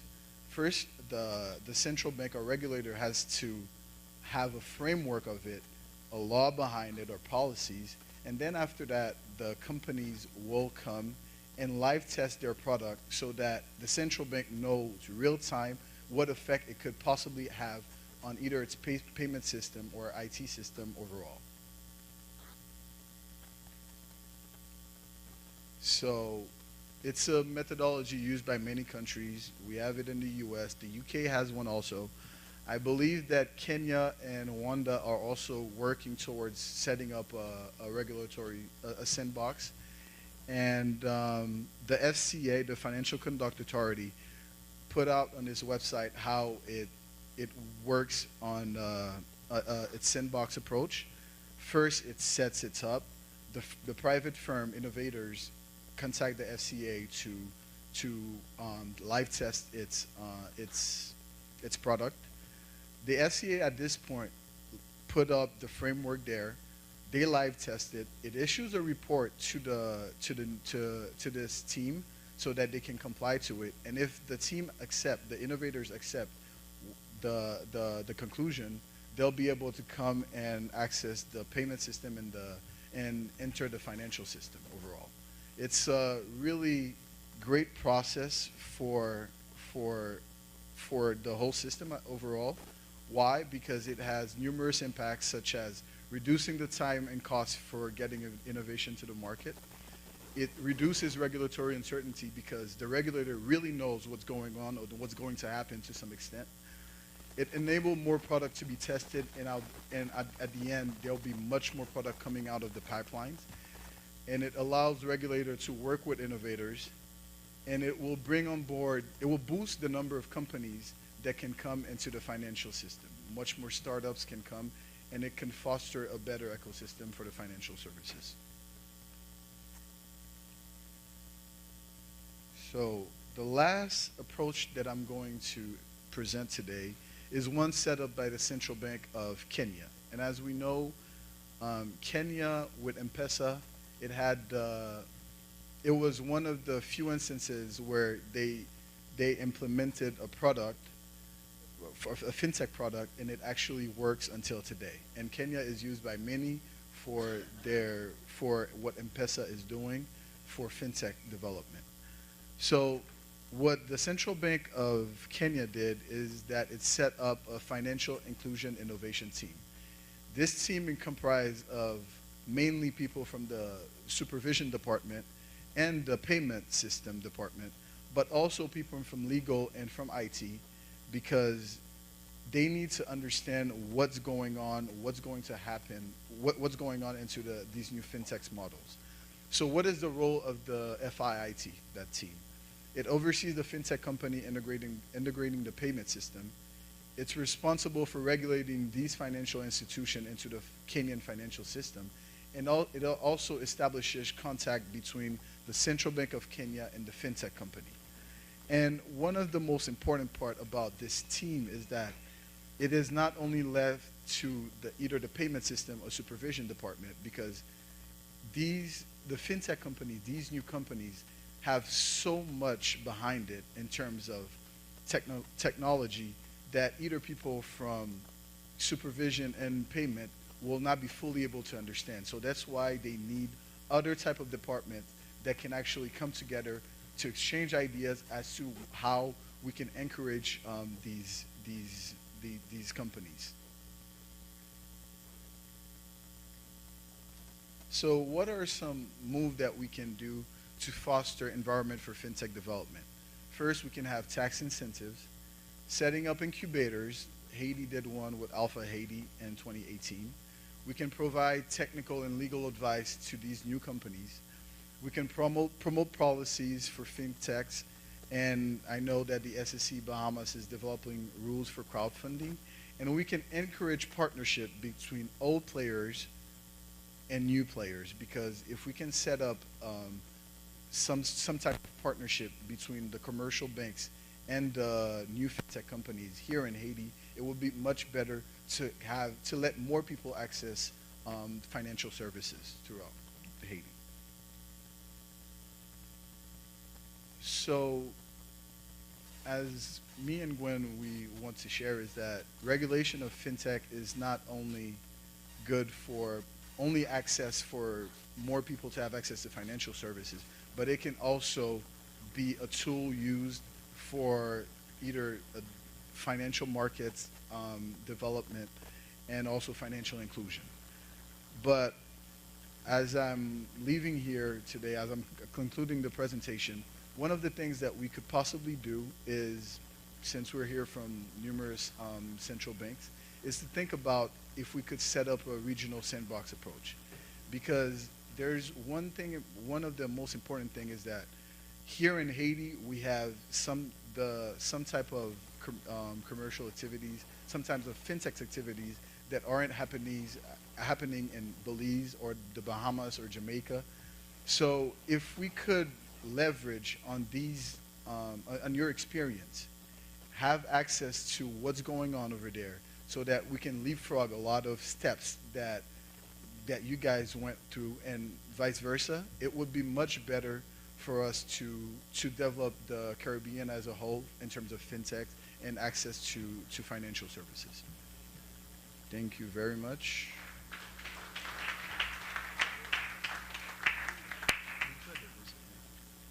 Thank you very much, Mr. Verret and Ms. D'Auguste.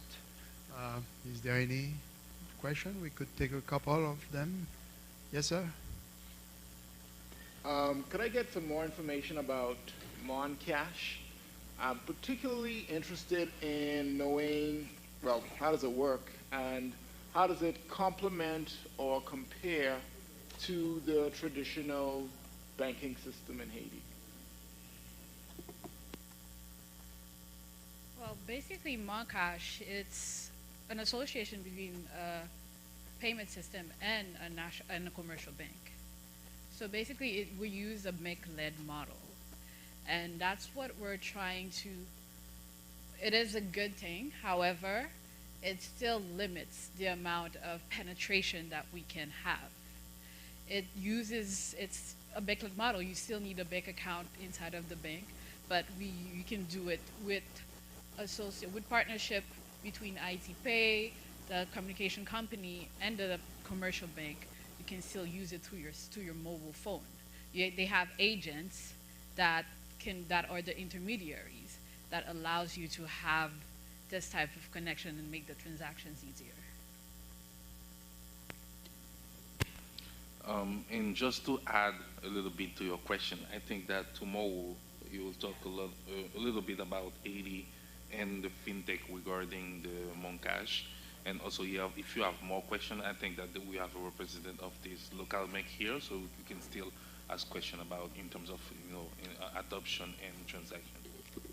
Yes, there's going to be an interesting presentation tomorrow about financial inclusion in the case of Haiti, and my colleague will expand a little bit more on how the little steps, how we got to Moncash and how it has helped the penetration level of financial services in Haiti.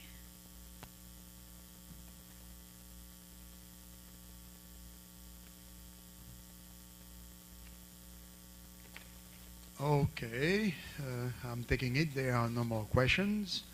So I guess we are going to call it quit for these sessions, for this morning sessions, and we're going to lunch.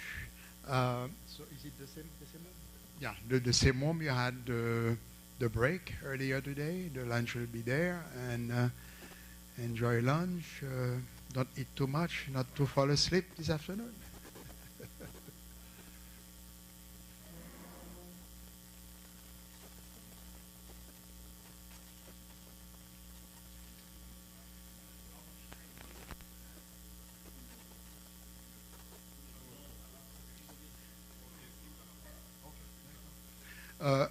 Well, lunch is it's 1 hour. You have a 1 hour lunch, so we resume at 1:45 exactly, and that will be for a presentation by Rashida Pacquiao and Oli Orest from the Central Bank of Haiti. So we are back here, let's say at 1:40 to resume at 1:45 sharp. Thank you.